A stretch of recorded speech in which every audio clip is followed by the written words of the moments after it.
നമസ്കാരം. ഖലീൽ ജിബ്രാൻ്റെ ഒരു കവിത. നിരാശ നമ്മുടെ കാഴ്ചയുടെ ദൗർബല്യവും കേൾവിയുടെ അടയലുമാണ്. പിന്നെ നിർഭാഗ്യത്തിൻ്റെ പിശാചുക്കളെ അല്ലാതെ മറ്റൊന്നും കാണാൻ നമുക്കാവില്ല.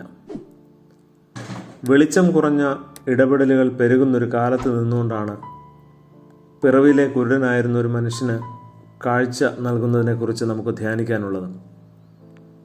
ദർശനങ്ങളുടെ പ്രകാശത്തെ തല്ലിക്കെടുത്തുന്ന നേതാക്കന്മാരുടെ വാക്കുകൾ കൊണ്ട് പൊറുതിമുട്ടിയിട്ടുണ്ട് ഈ കാലത്തിന്.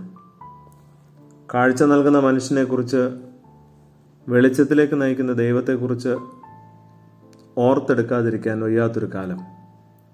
അതാണ് നമ്മുടേത്. മഹാത്മാഗാന്ധി പറയും പോലെ 7 സംഗതികളാണല്ലോ ജീവിതത്തിൻ്റെ വെളിച്ചം കെടുത്താറുള്ളത്. അധ്വാനമില്ലാത്ത പണം, സ്വഭാവഗുണമില്ലാത്തവൻ്റെ ജ്ഞാനം, ധാർമ്മികതയില്ലാത്ത കച്ചവടം, മനുഷ്യത്വമില്ലാത്ത ശാസ്ത്രം, ത്യാഗമില്ലാത്ത മതം, തത്വമില്ലാത്ത രാഷ്ട്രീയം, മനസാക്ഷിക്ക് വിരുദ്ധമായ സന്തോഷം, ഇങ്ങനെ 7 പാപങ്ങൾ. വെളിച്ചം പകരാനാവുന്നില്ലെങ്കിൽ പിന്നെ എന്ത് പ്രസക്തിയാണ് നമുക്കുള്ളത്? നിങ്ങളുടെ വെളിച്ചം അവരുടെ മുമ്പിൽ പ്രകാശിക്കട്ടെ എന്ന് പറഞ്ഞത് ഒരു നിയോഗം പോലെ സ്വീകരിക്കുവാനുള്ള വാക്യമാണ്.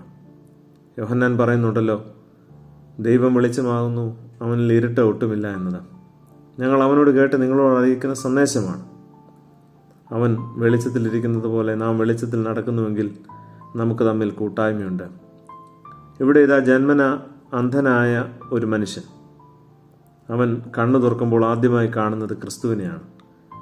ഇതിനെയല്ലേ ശരിക്കും കാഴ്ച എന്ന് വിളിക്കേണ്ടത്?